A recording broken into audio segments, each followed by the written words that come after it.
Newsday continues here on One News Now. I'm Riza Diaz. Cagayan is now preparing for Super Typhoon Betty with the goal of zero casualty. To give us more details, we have Cagayan Provincial Disaster Risk Reduction and Management Head, Mr. Rueli Rapsing. Mr. Rapsing, good morning. Good morning, Ms. Riza, and to everyone that's listening to your program. Sir Ruel, would like to ask for the latest situation as to the weather. Kamusta po ang panahon dyan sa inyo ngayon? Well, sunny po dito sa amin. It's warm. But puspusan po yung ating paghahanda at pagdaan itong Super Typhoon Betty. Sir, speaking of paghahanda, nangyayari na po ba or mangyayari soon ang preemptive evacuation? Ang tinataya po kasi ng Pag-asa, there will be around 200 millimeter of rainfall expected around our four northern Luzon provinces. Dala po nito ni Super Typhoon Betty. Yes po, puspusan po yung preparations natin. Since Wednesday, we've already activated the Purok Disaster Brigades under the Agkaysa organization in every barangay. They'll be the one to directly coordinate with their barangay officials.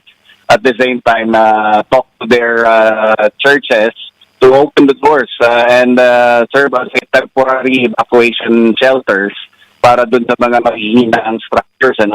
Although itong Purok Disaster Brigades natin, they've been implementing what they call Adapt a Neighbor program that has been practiced since 2016 when we experienced the Super Typhoon Lawin, And although the barangay officials, they have an identified evacuation area, the same with the municipalities, they also have evacuation centers. But our first evacuation shelters are the Adapt a Neighbor program. Those that have sturdy houses will adopt their neighbors that have not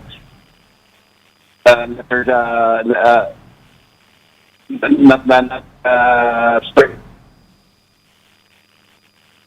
Mr. Rapsing, can you identify kung alin to mga barangay na to and localities that are you're closely monitoring? Well, we're closely monitoring right now based on the track of Super Typhoon Betty. We have identified 11 municipalities, and most of these are coastal municipalities north of the province.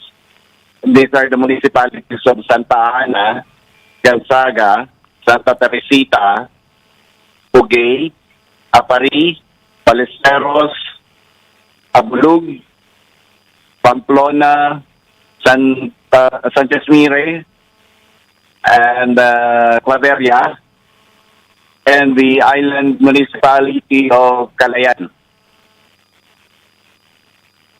Sir, would also like to check on the situation as of to the Cagayan River. Is there a risk that it could overflow considering again the amount of rainfall that the province could be experiencing in the next coming days? Yes, we arrived yesterday raising the alert status to red. Based on our experience, although monsoon rains lang ang mga nararanasan namin, ay nagkakaroon kami ng mga mega floods, And so Super Typhoon Betty will be bringing us torrential rains, 200 millimeters. We are also monitoring all the low-lying areas along the Cagayan River. Sir, ang supply po natin ng tubig, kuryente, pati na rin po syempre communication network, yung mga signal po natin dyan. What are we doing to ensure that this will be stable come the time na bumagsak na nga po itong malakas na ulan na dala ni Super Typhoon Betty sa inyong probinsya?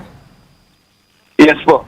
Based po sa naranasan namin, Super Typhoon Lawin, pong nag-back down talaga yung mga telcos namin dito. Wala kaming communication. That's why we made sure na meron kaming dalawang repeater for our communication province-wide. And, hello? Yes, sir. Go on. Yes, as for water, we have water filtrations, there be contamination. Uh, And for the food and non-food items, the Provincial Social Welfare Development Office is very confident for the entire duration ng nasa par itong Super Typhoon Betty, mag-susok yung kanilang stockpile and inventory. They've already pre-positioned their stock as a warehouse po natin dito sa Capitol Bangaglalo and warehouse dyan sa Capitol. Mr. Rapsing, panghuli na po yung mensahe po ninyo, most especially po sa mga nakikinig at nanonood sa atin ng mga taga-Cagayan. Yes po sa lahat ng mga kababayan natin, naranasan na po natin yung Super Typhoon Lawin and Umpong. Bagamat walang landfall po itong si Super Typhoon Betty, maghanda pa rin tayo tulad ng paghahanda natin ng mga nag-landfall na super typhoons. At palagi po tayong umaantabay sa mga programa pong katulad nito at makinig ng mga anunsyo mula sa official channels, DOST Pag-asa, Office of Civil Defense at maging dito sa tanggapan po ninyo sa PDRRMO. Alright, maraming salamat at mag-ingat po kayo dyan. That was Cagayan PDRRMO Head, Mr. Rueli Rapsing. Meanwhile, concerned government agencies are also busy preparing for Super Typhoon Betty. Gerald De La Peña with the report. The MMDA has released its newly purchased aluminum and fiberglass boats, military truck, life vests, life buoys, and other rescue equipment. These will be stationed in flood-prone areas in Metro Manila such as Camanava, Quezon City, and Marikina. Ito pong parating na bagyo, masasabi natin na blessing po ito at first. Blessing dahil may dala po itong tubig. Hopefully, mapuno yung ating mga dams at makakatulong po ito na ma-mitigate yung posibleng epekto ng El Nino. Pero pwede rin po ito maging curse dahil kung sobra naman po ang dami ng tubig na dadalhin na itong bagyo na ito, ay pwede po magdulot ng pagbaha. The Social Welfare Department, meanwhile, mentioned that they have prepared food packs for those in need. The agency has also instructed the preparation of evacuation sites. Aside from the MMDA and DSWD, the Office of the Civil Defense has advised residents to evacuate if necessary during the storm. The OCD says there are signs to watch out for to determine if evacuation is necessary. These include areas prone to flooding, where the ground is visibly weak, and areas prone to landslides, where the soil is showing signs of cracking. Payo lamang po natin dito po sa ating mga kababayan na maaaring nadaanan po ng bagyo, isa unang-una po kung kaya po isa maging maalam po tayo dito po sa ating kapaligiran, no? So kung dapat alamin po natin ano yung mga hazards na nandito or present dito sa tinitira natin. Pag dumating na po itong bagyo, pag sinabi pong lumikas, isa na po nga po is lumikas po tayo. As for the Philippine Red Cross, amphibious vehicles or vehicles suitable for high water or land have been positioned in Clark and other parts of northern Luzon. Chainsaws and circular saws for clearing operations are also on standby. Rescue trucks, ambulances, and necessary equipment for rescuing people in tall buildings and houses are ready as well. So yung rescue truck po na yan, nandyan na po lahat ang gamit natin. Nandyan na po yung ginagay pang collapse. Kapag lumindol po, high angle, nandyan na rin po. Water rescue, nandyan na rin po. Kompleto na po yung ano natin. Local government units situated along the western seaboard are advised to prepare as they may be severely affected. For News 5, Gerard De La Peña, We Are One News. We'll be back with more stories after the break. Keep it here on One News.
You're still watching One News Now. I'm Riza Diaz. The National Security Agency insists that the move to place additional buoys in the West Philippine Sea is not meant to provoke any country. Maricel Halili with the report. The MMDA has released its newly purchased aluminum and fiberglass boats, military truck, life vests, life buoys, and other rescue equipment. These will be stationed in flood-prone areas in Metro Manila such as Camanava, Quezon City, and Marikina. Ito pong parating na We'll circle back into that report. In the meantime, Canada, Russia, and Denmark are racing to control resources in the Arctic Sea as it warms 4 times faster than the rest of the world. This Bloomberg Quick Take tells us why. Who owns the Arctic? It depends where you draw the lines. Arctic countries, including Russia, Canada, and Greenland, represented by Denmark, are pushing for more expansive rights to a huge swath of the Arctic seabed. The UN Convention on the Law of the Sea allows states to define the limits of their continental shelves. States have exclusive rights no matter what out to 200 nautical miles. All 3 countries claim their continental shelves stretch to the same overlapping area, a patch of frozen sea about 215,000 square miles around the North Pole. It's part of the Lomonosov Ridge, a long underwater mountain range. No matter what happens, countries will still be able to travel freely in the international waters above. But winning the economic rights to the resources on the bottom is its own kind of power. If their shelf is seen as going out that further amount, they can claim exclusive rights to the resources of the seabed.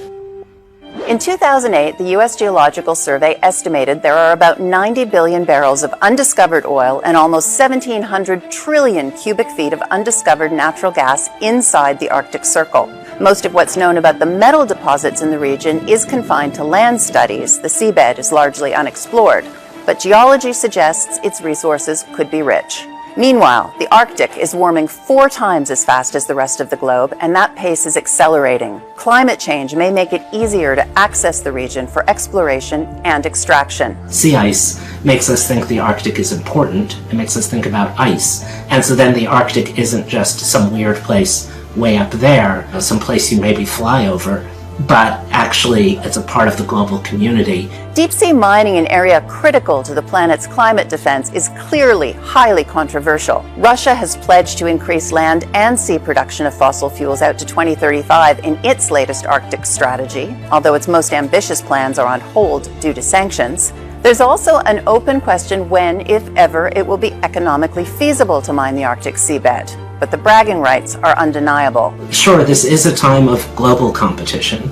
And at a time of global competition, states want to do things that show we're a big player. North is very important for several Arctic states, and this is a way of showing we recognize the importance of the North and we're willing to stand by it. What we see going on in the map is in many ways still law being followed out in an orderly way, but specifically in the mandate of the Commission of the Limits of the Continental Shelf to assess the science of the claims, to look at the geology, and then it's up to the states to actually decide how to divide it up. Untangling the scientific submissions of the 3 countries could take decades, but that glacial pace could be good for the planet if it staves off an exploitation feedback loop. For now, the North Pole belongs to everyone and no one. And those are the top stories of the hour. Join us later at 12 noon as we continue to monitor the day's biggest stories. I'm Riza Diaz. We are One News.